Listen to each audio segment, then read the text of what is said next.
Hello there. This hour on Verbling, the next in my Grammar Garage series, this is the class where we deal with all of those tricky grammar and structural elements of English, but we do it in a way which is not boring. That's my promise to you. We're going to handle grammar in the least boring way possible. Today we're going to be talking about we're going to master the difference between so and such by the end of the class.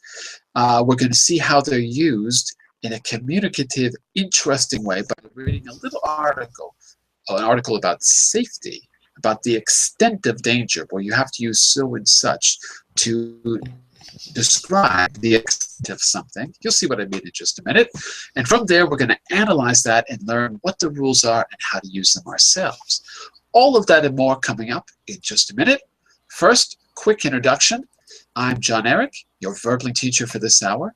I'm an American teacher from New York, coming at you today from Lisbon, Portugal, to bring you this class. By the way, if you click on my name anywhere in the Verbling website, it'll take you here. On the left, you can follow me. That will allow you to contact me directly through the Verbling message window. And on the right, you can book a private class or buy a tutoring package. I will work with you on creating a personalized learning program to help you get to your goals. If you're interested, just send a message, and I'll make sure that there's room for you in my schedule. Okay? You're going to have to give me just a second here because I need to actually open the presentation first. So give me just a minute. I've got to go into my files because I just realized I normally bookmark the presentations, and this one is not bookmarked, so give me a second to open it up. Okay, while we're waiting for that, I want to ask you about, actually I've got to open two things. Let me open my PDF first so that I can start even without the presentation. And then I'll share the material with you in just a second. Unfortunately, it's a little bit slow when the Hangout is going. Let's see. Okay, it's going to take a second. So while we're waiting, let me just make sure your mic is still working. First person I saw was Mr. Edson. Hello, Edson. How are you? I'm fine, and you? Very good, very good. Welcome back, Frederic. Welcome back, Giancarlo. Hello. Thank you, John. Good morning. Good morning. Okay. Let's see if everything is now working. Almost. Okay, here we go. Got it.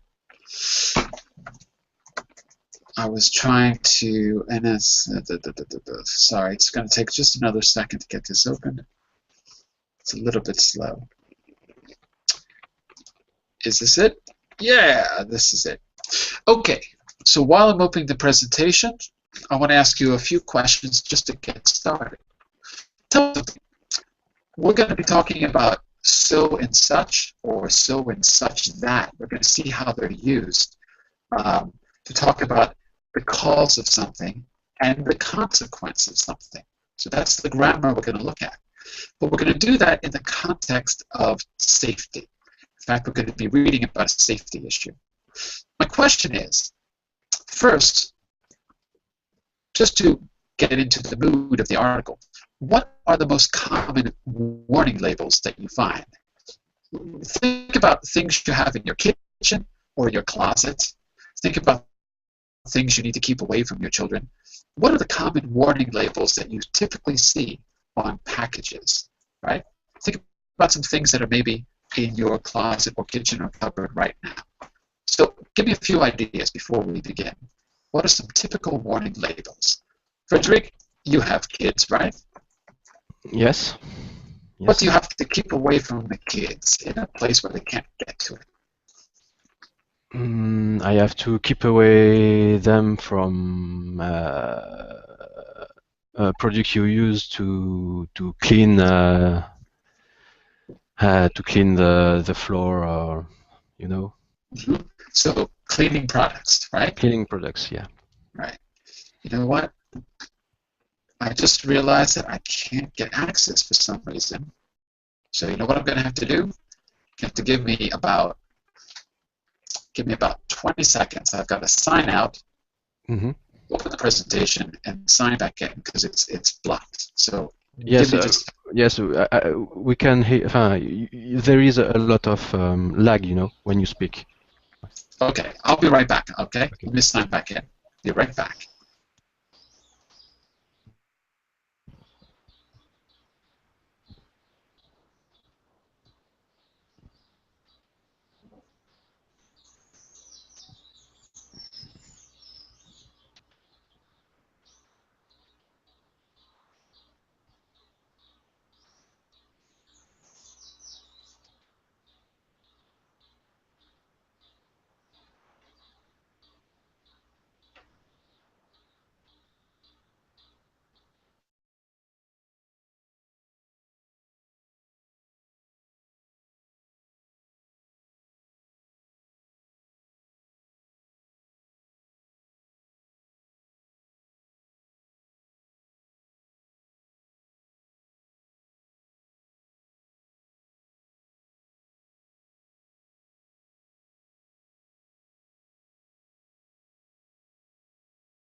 Can everyone hear me? Hello? Yeah.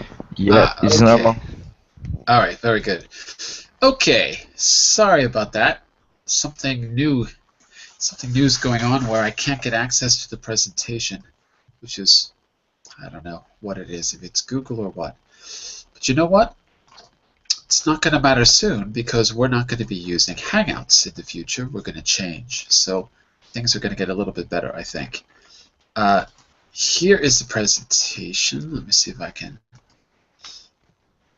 actually I'm going to give you a link to this in just a second, but first let me reload this, and I think Yeah, I've got to just...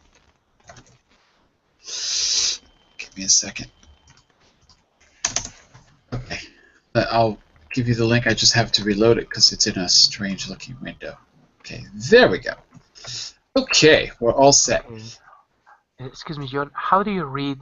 Well, the first one is sauce and suches. Or how do you read it? Suches.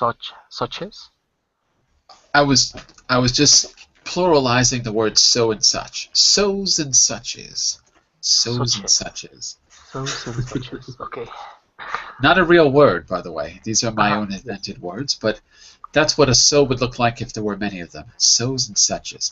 So, as I said, we're going to deal with so and such and use it to talk about causes and consequences, but we're going to do it by looking at it in a context and talking about it, not just learning dry, boring grammar rules that you'll probably forget anyway.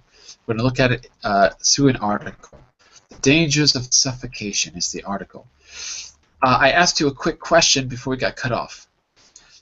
What are the most common warning labels you find on products and packages? So, Frederic, you mentioned cleaning products. What kind of warning labels do they have on their on the products? What kind of warning labels do they have? Usually there's some kind of a sign or symbol like those orange and black stripes that say danger. So what kind of warnings do they carry on them? Sometimes there is a sign to warn about swallowing. Do not swallow. So you could say something like, by the way, let's see if I can actually give you a few of these on the screen as well. So what do you know what it actually says in English? Sorry? What is the actual warning in English that it says? More or less, what is it? Do not swallow? Do not swallow? Oh, okay. I would have said, they might have said something like harmful if swallowed. Like you'll see a short sign like that in the chat window. Mm-hmm. Okay, or maybe you might just see something that says poisonous as well. Poisonous is another idea that could be. All right. And any others that come to mind? What kind of warning labels do you expect to see on products? Edson, V, Giancarlo, what else do you think you might see besides those? What are some common warning labels? Common warning. Like beware of. I'm sorry. Beware of what? Beware of being fragile. I remember something fragile for something easy to be broken. Okay. Like, yeah. Right. So we've got fragile. That's not going to hurt you, but it'll hurt the product. Frederic wrote flammable. Maybe it'll say highly flammable, or it might say flammable material, something like that. Or maybe it might say just keep away from flame. Sometimes you'll see a warning label like that as well. Let's say a quick hello to, what is it? How do I say your name? Is it Xiomara? Xiomara? How do I pronounce your name? Xiomara de Jesus? Is that how I say your name? Uh-oh, you got to turn your microphone on. Go to the top of the screen, click the microphone icon, and make sure that it's white. Then we will be able to hear you, okay? Right now, you are muted, Xiomara, okay? So, let me see if I can give you a quick example, because that's what we're going to be reading about right now. That's why I'm mentioning this. Let me see if I can give you a quick example here just by Googling. Here are a few that come up right away in Google Images. We can take a quick look. It'll take a second. Sorry, I have to reload. No, it's not going to let me. Okay. There we go. So here's another one. Here's a good one. Electrical shock hazard. Okay, so another good word for this is not just warning, but hazard. I'll put that in the chat window for you. Does anyone drive? Are any of you drivers? Does anyone have a car? Or are you all commuters? Has anyone ever been inside of a car? Yes, I have a car. Yes. Do you know what the hazard lights are in a car? Sometimes they're called just hazards.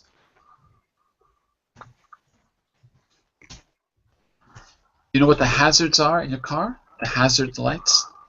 Yeah, this is a light that blink when you have sometimes when you brake very strongly. Absolutely, when you brake short or something like that. Sure. Yeah. Here's a few other signs which I think are interesting. So you've got some symbols which should be self-explanatory. The sign for flammable, the sign for radioactive, the corrosive symbol you might not have seen before, okay, but you can get the idea that it's something acidic, and the skull and crossbones, right? It's different things. Usually the poison, maybe this is a little bit small. Maybe if I can blow this up. I don't know if I can blow that up. Let me go back.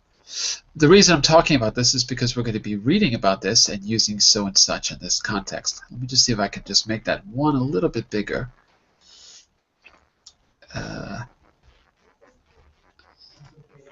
Let's see if I can zoom in a little bit. View image. There we go. Let's see if I can make it a little bit bigger. Yeah, not bad, not bad. Okay, how many of these signs do you think you can identify? By the way, so the first one on the first row. By the way, I'm not saying that I have the answers to all of these, but how many of these can you identify? Are there any here that you have never seen and you have no idea what they mean? Yes. Give me the row and the column. Row 4, no, sorry, column 4, and Column row 1, 2, 3, 4. And row 4, yeah, I don't know what that is. That's a very. Yeah, it looks like mine. Yeah. Okay. Yeah. It could be. Yeah, I'm not 100% sure. Give me a second and all that. Give me a second here. I want to just see if I can zoom in on that. I'm sorry, if I can just go to the page. I'll tell you what. I'm going to need to open this one here, and I'm going to take this one and go back.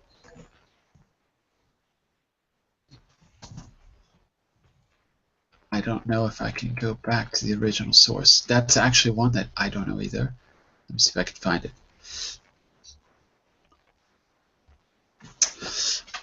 I think I lost it. I lost the original one. Oh, maybe it's here. Did I get it? Yes, I got it. Let me go to the original page. I'm interested too. Besides that one, what about, for example, look at the last row, everyone, second column. Last row, second column. Tell me if you know what that is or what you think it is. Last row, second column. It's an electric shock or something like that. Absolutely. Okay, so it's like shock warning, warning electric shock, something like that. Okay? I'm looking up the one that you mentioned, Frederic, but I can't find it though. I'm looking. What about the first row? Well, the first row, second row, first column. That one's pretty easy, isn't it? Sorry. Second row, first column. V, what do you think that one is? What kind of warning is that? Second row. Yeah. First column. First column. Beware of slope. Beware of? Slope. Didn't catch the word. Beware of what? Like the slope. The slope. Of the high I got it. The hillside. Okay, good. We could also, slope is okay. You could say that, or beware of also incline. I guess know. incline is going up, or decline is going down. Yeah. Beware of slope. Now that you mention it, I'm not actually sure what the best way to say that is, but beware of, because maybe decline sounds a little bit strange for that. Especially if it's something like icy. You could see that sign. By the way, there's one more which I think is probably pretty common. Look at the first row, last column. First row, last column.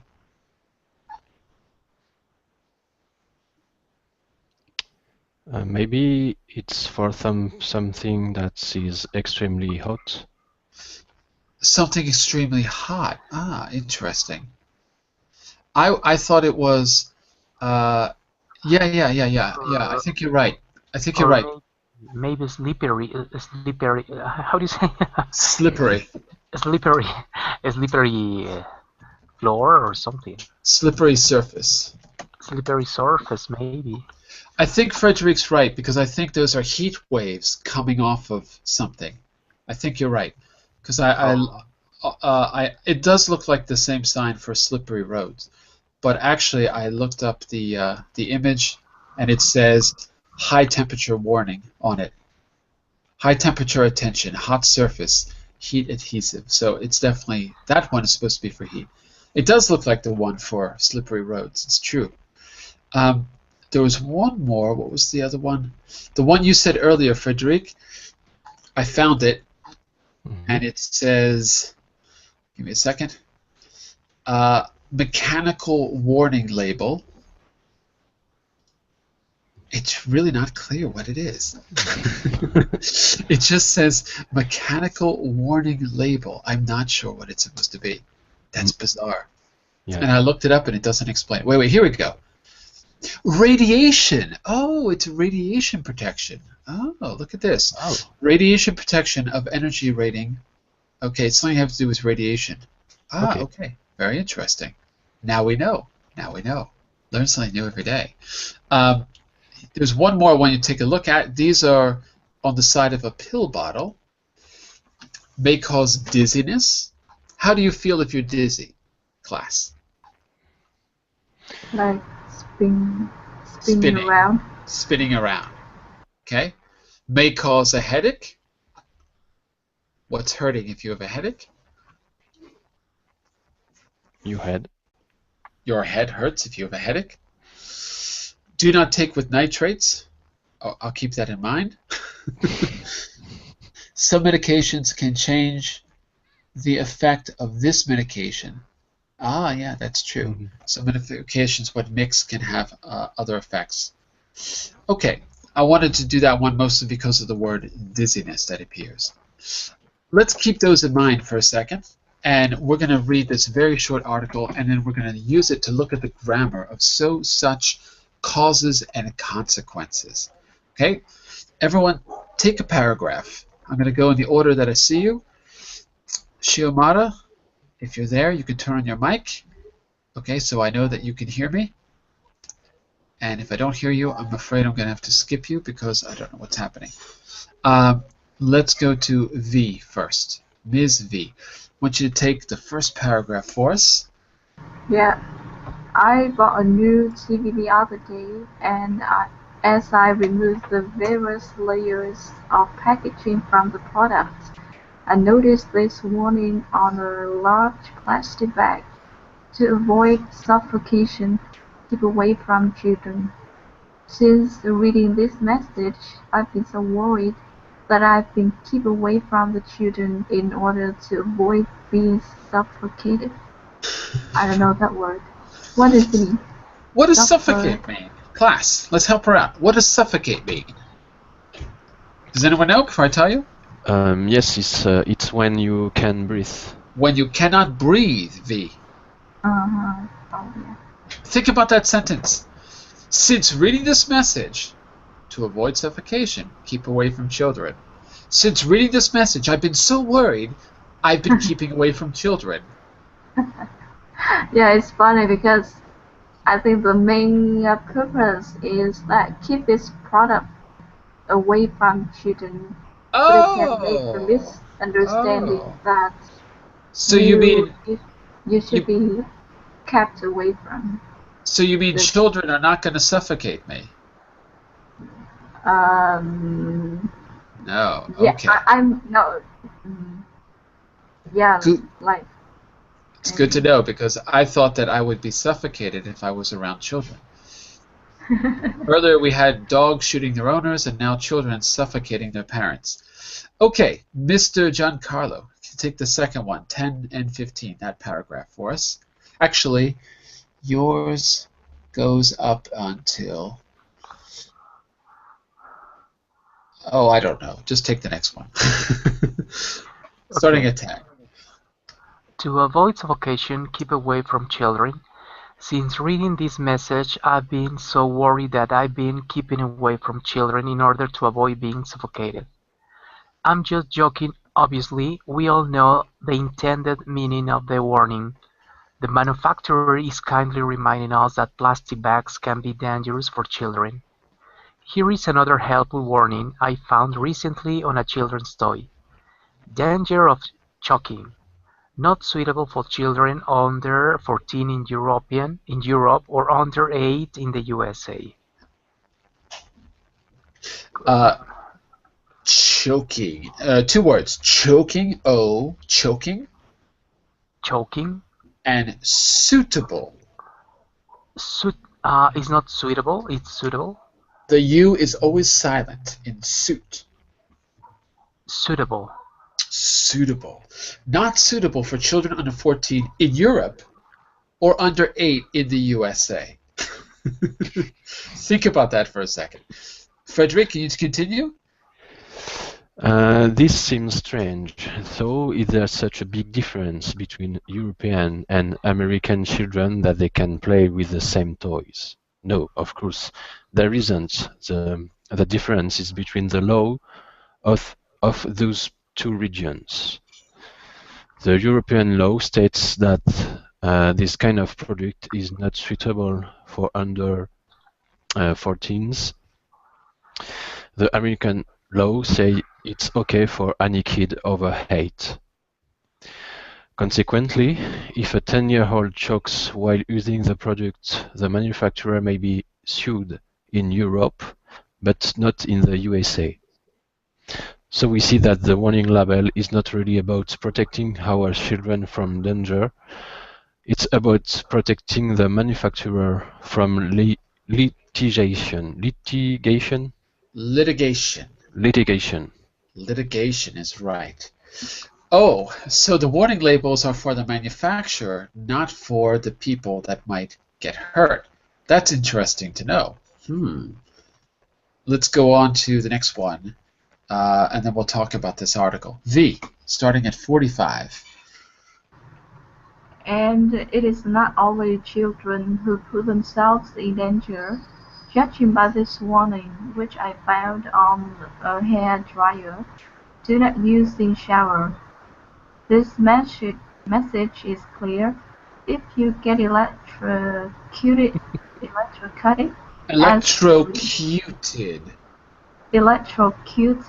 as a result of trying to wash and dry your hair at the same time, don't say you weren't warned. Oh, I never tried before. Yes. Try it today. See what happens. Okay. Yeah.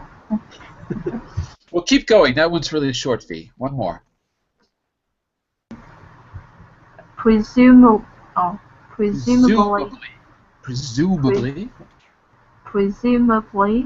all warning labels are a result of something which somebody has actually done in the past.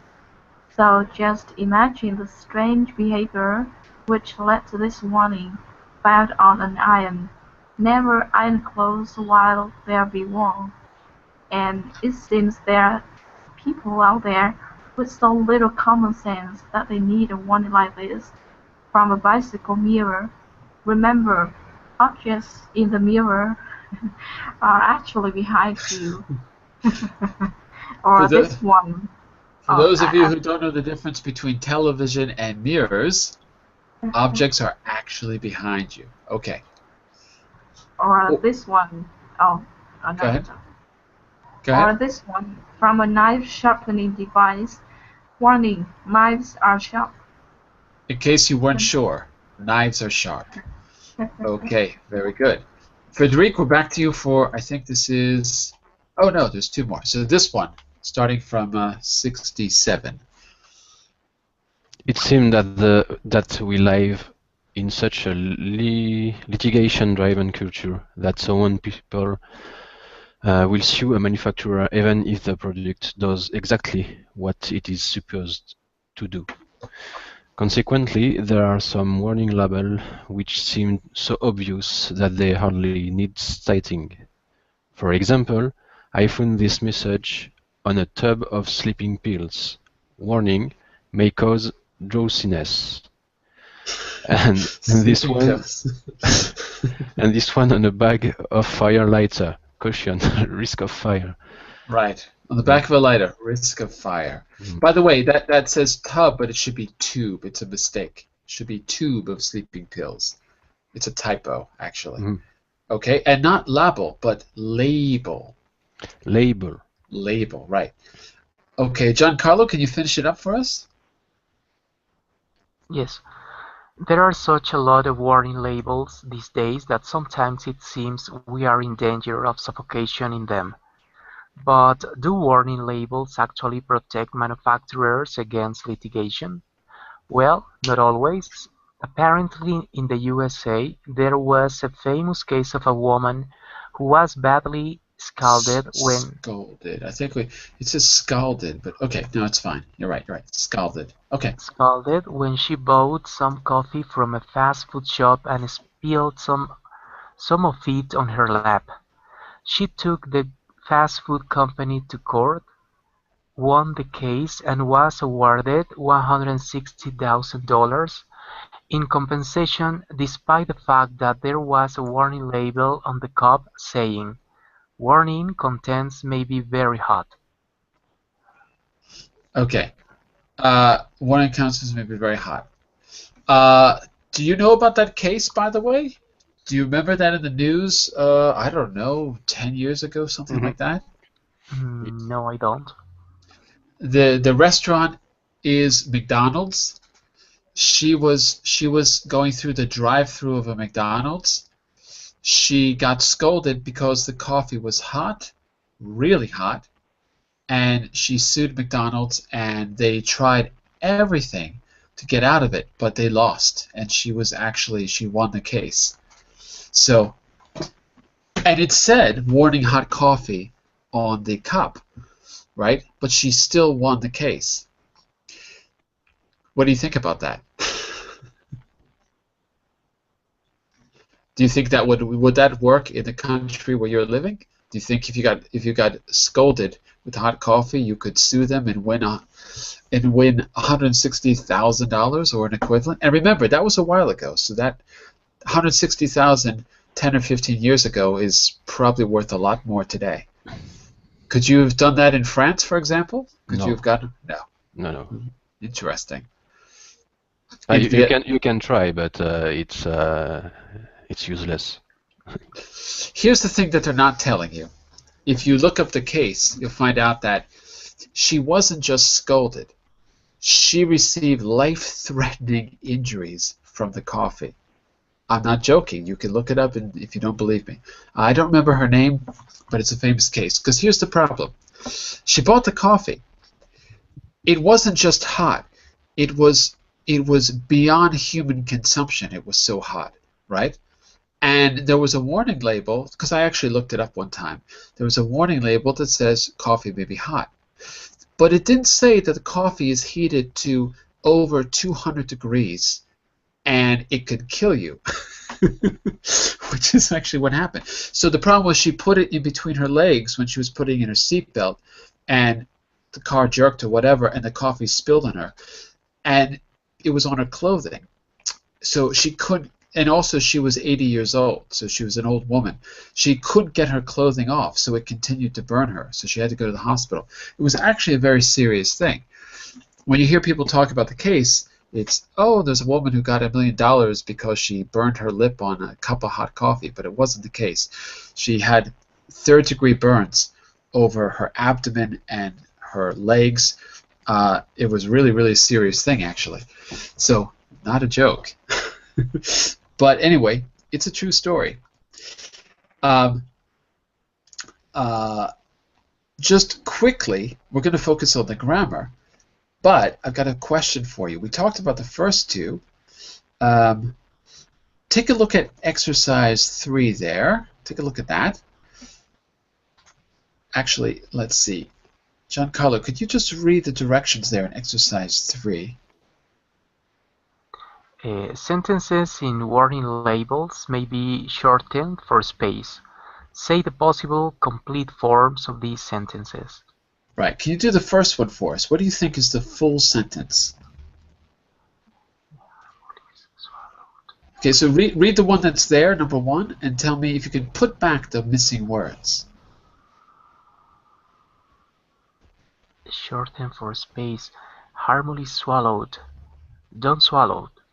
Or harmful if swallowed. Well, but all the words are taken out that are not necessary. Can you put them back in? What words do you think are missing to make that a complete sentence? Okay, swallowed is harmful? No, swallowing is harmful, or no? Swallowing what? Swallowing it is harmful. Right, or swallowing this is harmful, or something like that. Okay? Something along those lines. I agree. Hold on a second here. Oops, give me a second. I've got the wrong page open on my material because I'm looking at my PDF because it's a little easier for me to read. Okay, here we go. So the actual, what they say the actual sentence is, let's see if I can copy this for you. No, it doesn't. This product may be harmful if you swallow it. Something along these lines. Okay? So it gives you an idea about what words are important in a sentence and what words are not important. V, look at number 2 and tell me what you think the full meaning is. Number 1 or number 2? Number 2, because he did number 1. You take number 2 for us. Read the information in the warning labels opposite. What products do you think? No. Exercise 3. Sorry. Exercise 3.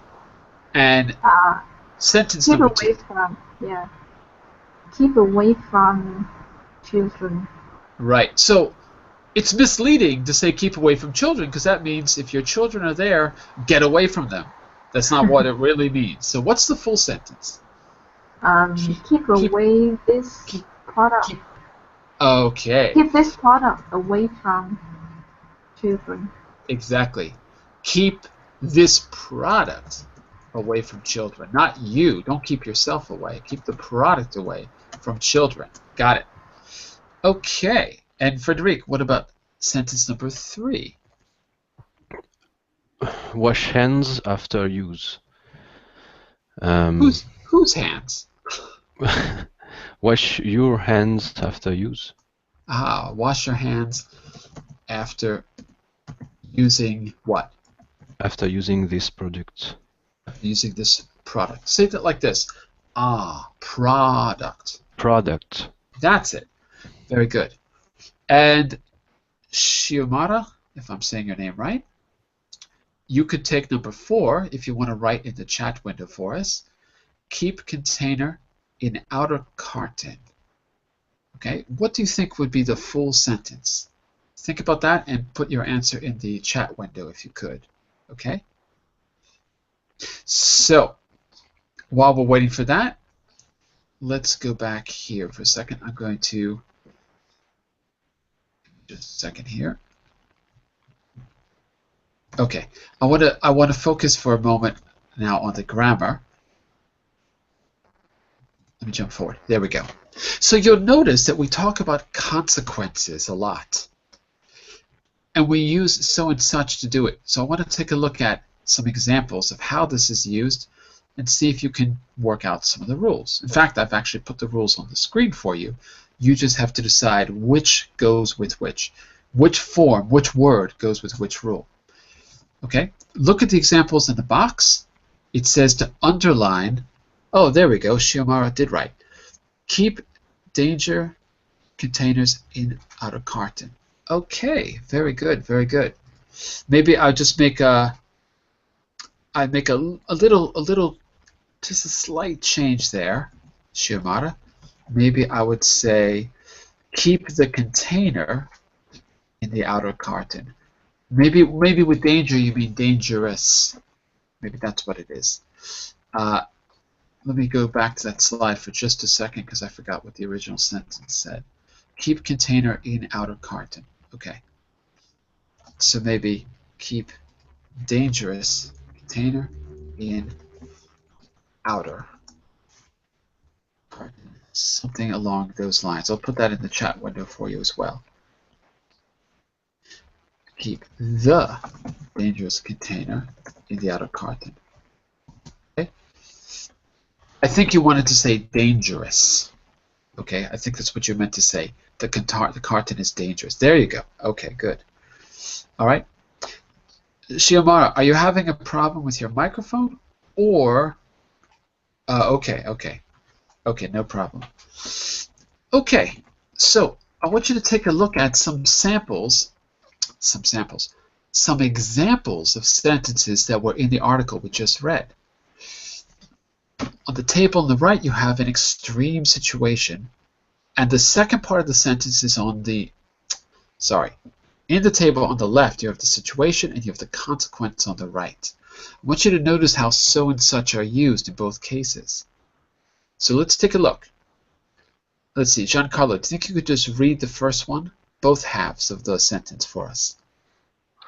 Yes, I've been so worried that I've been keeping away from children. Okay. Don't be afraid of children, Giancarlo. And V, could you read the second one in the box? There are such a lot of labels that we're in danger of suffocating in them. There's such a lot of labels that we're in danger of suffocating them. Something seems a little bit strange about those sentences. Do you notice anything strange? Yeah. Something doesn't sound quite right. I've been so worried that I've been keeping away from children. There are such a lot of labels that we're in danger of suffocating in them. So, I think that means that these two halves don't actually go together. I think that's the moral of the story. Take a look at the rules. Use so or such. Here you have to decide which is the right word. Do we use so or do we use such before an adjective and phrases with much and many? So you need to choose which one, and you can look at the examples there in the table, or you can look back at the text that we just read. The second rule is, do we use so or such before a noun phrase, and use a after such if it's singular. All right, so I want you to choose which one you think sounds right. And you look at the examples in the box to help you. For example, which of those sentence fragments has an adjective in it? I've been so worried, or there are such a lot of labels. Which one has the adjective? The first one. The first one, right. Worried is an adjective. So that should help you. And labels, what is that? It's not an adjective. What is a label? It's a noun. It's a noun. Okay. Okay, so based on that, you should be able to finish the rule. So Giancarlo, what should the first rule say? Should it be so or such? The first rule is so before adjectives. So before an adjective, okay? And that means, Frederic, that the second rule is? Such is before a noun. A noun. A noun. Noun phrase. Okay. And use a after such if it's singular. It's strange because the example that they gave us it's not a singular example. Such, I guess it's because a lot of is a set phrase. So I guess you can't separate it. But you could say, for example, let me ask you two. Could you give an example? Think about a warning label or any situation you'd like. It doesn't have to be that. And see if you can create a sentence using the rule that you just defined for us. Okay, particularly with the part in parentheses, using a after such if it's singular, and using much or many.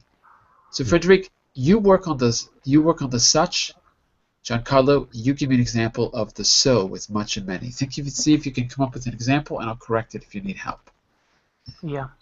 And Shiomara, you can pick either one if you'd like to give an example from your experience, and I'll correct it in the chat window. Okay, so, Frederic, what do you think? Can you construct a sentence that follows that rule, particularly with the singular part in parentheses? So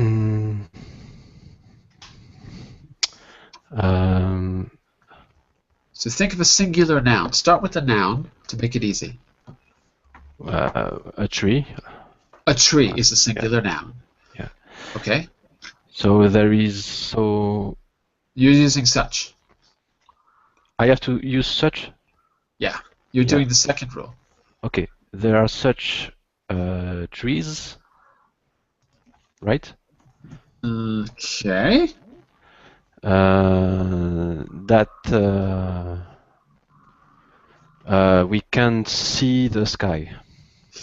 Okay. You're missing a word though. Such what trees? Such what? You still need a word that goes between such and tree. There is such of trees. Such a what? We still need a descriptive word. Such a blank tree. Oh, okay. That. So look in the chat window. You're missing a word there. What goes there? A noun, an adjective, a verb, an adverb? There is such a big. Okay, there you go. So it's an adjective that you need. There's such a big tree that we can't even see the sky. That's how big it is. Okay. Okay? Okay. It works. It works. Giancarlo, want to try a phrase using rule number 1? Using so before an adjective, but using much and many as well. Yeah. There is so much noise in this place that I can't work properly. There is so much noise. Good example. So much noise that I can't work properly. Okay, very good, very good. So, actually, Shiomara, let's try out the exercise. Okay, we have 2 examples there. Let's just try out the exercise. So, the first one's done for us here. Sorry, my material looks a little different than yours. Give me just a second. Yeah, okay. Write so or such in the gap. And it adds a consequence. The first one's done for us. The writing on the label was so small, that's an adjective, that I couldn't read it. Okay? Shiomara, I want you to do number 2. Add the so or such, and see if you could finish the sentence to create your warning label. And you can write your answer in the chat window. Frederic, try number 3. Giancarlo, 4. V, I don't know if you're back, but if you're back, number 5. And then we'll see where we are after that.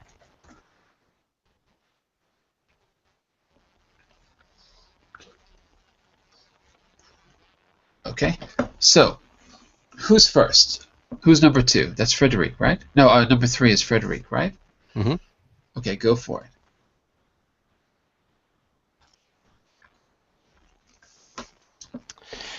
It was such a strong cup of coffee That? that I can't drink it. It was such a strong cup of coffee. It was or it is? If you say that I can't drink it, it's the present. So it is such a strong cup of coffee. It was such a strong cup of coffee that I was not able to drink it. Or I couldn't drink it. I couldn't drink it. Okay. Either one. Okay, that works. Such a, because coffee is singular. Okay, Giancarlo, number 4. Shiomara, you can write your answer to number 2 in the chat window. Number 4. Oh, he did. Okay. The knife was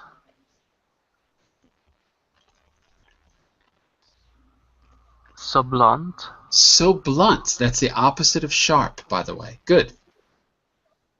That I couldn't chop the vegetables. I couldn't chop the vegetables because the knife was blunt. Perfect. Blunt is an adjective. You need so. Okay, Shiomara says, the coffee was so hot and I couldn't what? What's the rest of the sentence? Can you finish that sentence?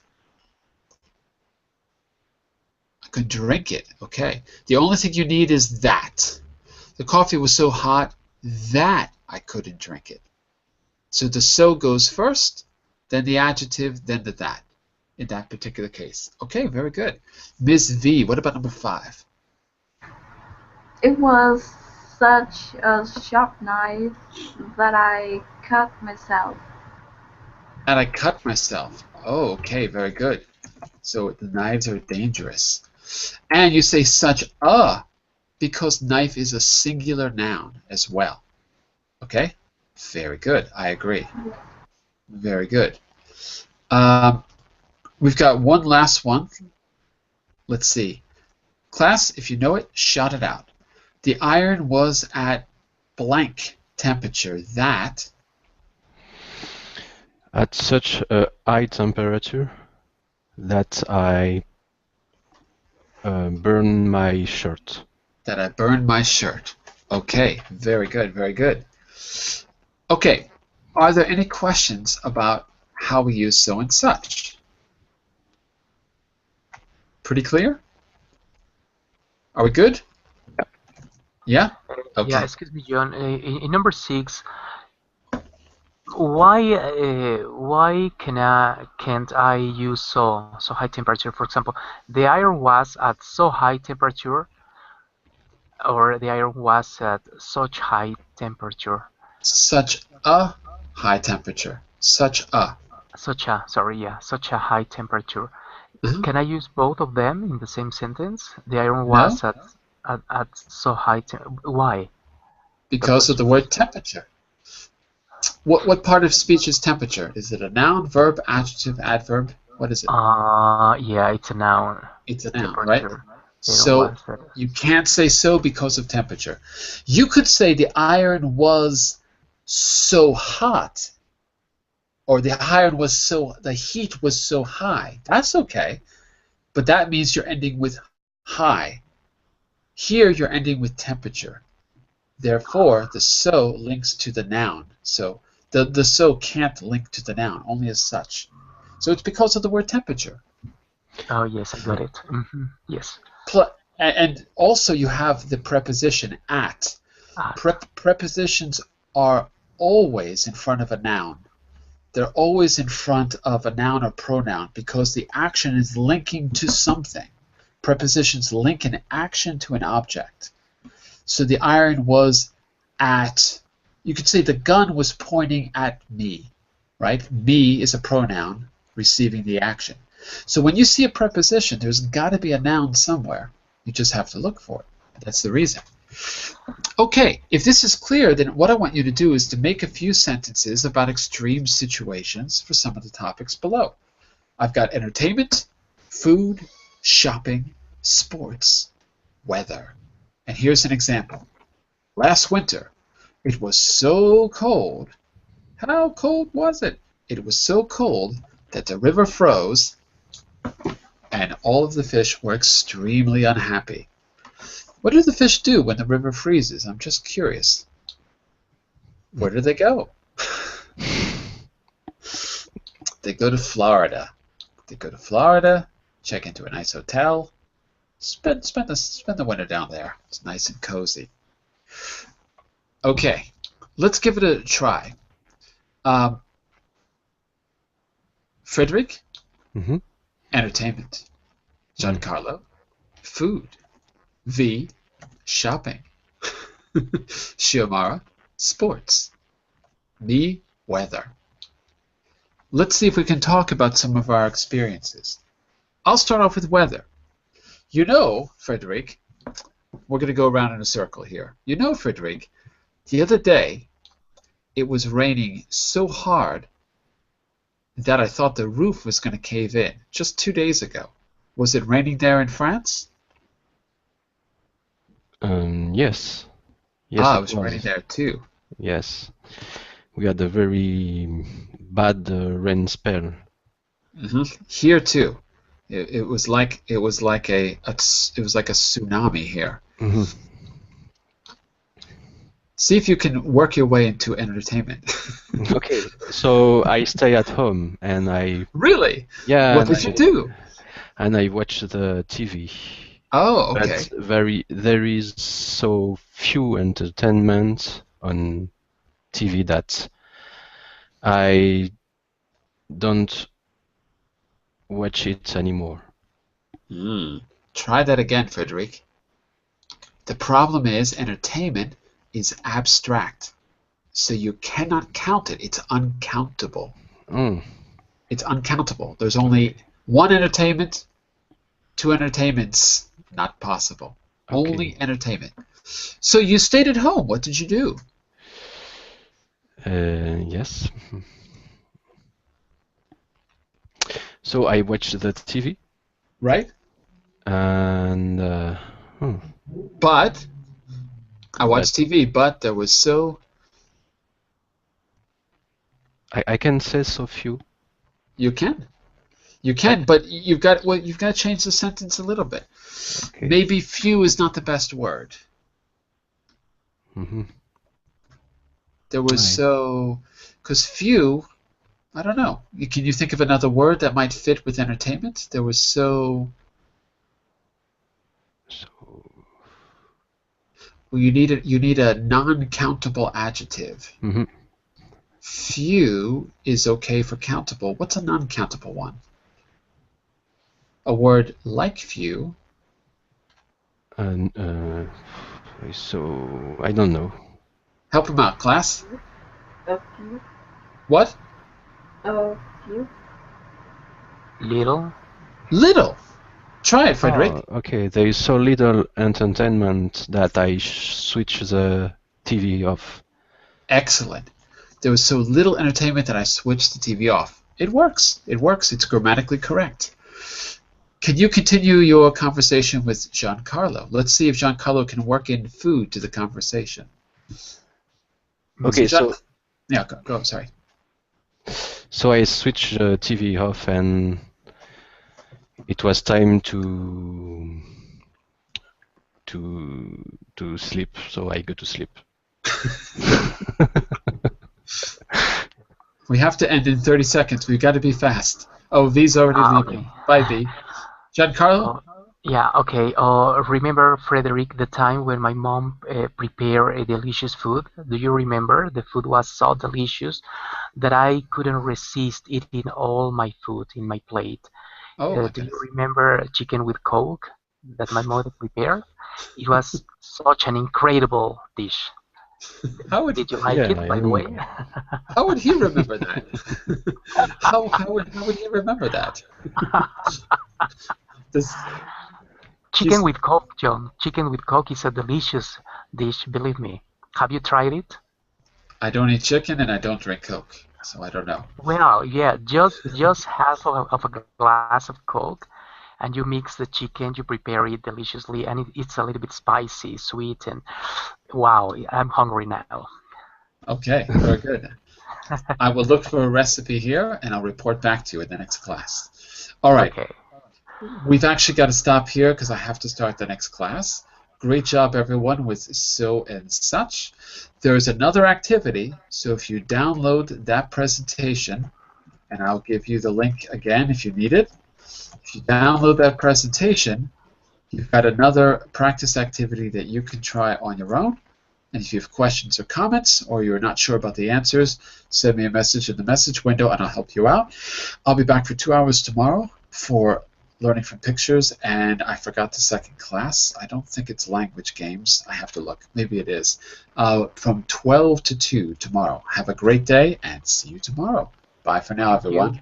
Thank you. See you tomorrow so much. Thank you.